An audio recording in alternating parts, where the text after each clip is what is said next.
সম্মানিত দর্শক এবং শ্রোতাবৃন্দ, আমি যশোরী বাংলাদেশি সেবা পার্টির পক্ষ থেকে আপনাদের সকলকে জানাই আসসালামু আলাইকুম ওয়া রাহমাতুল্লাহ।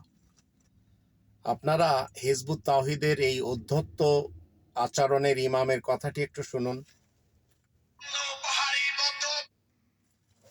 আমি আবির্ভূত হয়েছি তোমাদের মুক্তির জন্য, তোমাদের জান্নাতের জন্য। দুনিয়াতে আর ইবলিসের খেলাফত চলবে না, দুনিয়াতে আর মানুষের রাজত্ব চলবে না, দুনিয়াতে হুকুম চলবে আল্লাহর। পুরো মানব জাতি হবে এক জাতি, ওয়ান নেশন। সাদা কালো, লম্বা খাটো, হিন্দু পাহাড়ি বৌদ্ধ বাঙালি মুসলমান ইয়াহুদি, তোমরা আমার ভাই।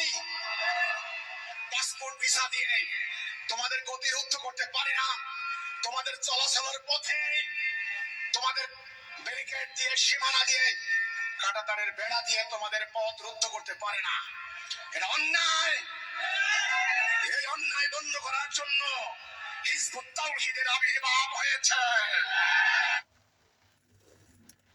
ইনার এই কোরআন বিরোধী বক্তব্যের পর এবার ইনার আর একজন কি বলছেন তিনি, সেটাও একটু আমরা শুনি।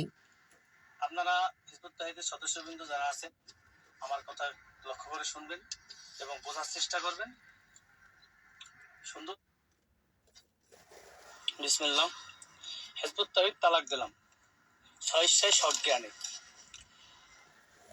এখন চিন্তা করুন, যারা এই হুসাইন মোহাম্মদ সেলিমের কথাগুলি আপনারা শুনলেন, কখনো কি চিন্তা করেছেন এই দায়িত্ব তাকে কে দিয়েছে? আল্লাহ? আল্লাহ তো দেননি, তাহলে কে দিয়েছে এই সব কথাগুলি বলার জন্য? আল্লাহ যখন দেননি তাহলে বুঝতে হবে শয়তান দিয়েছে।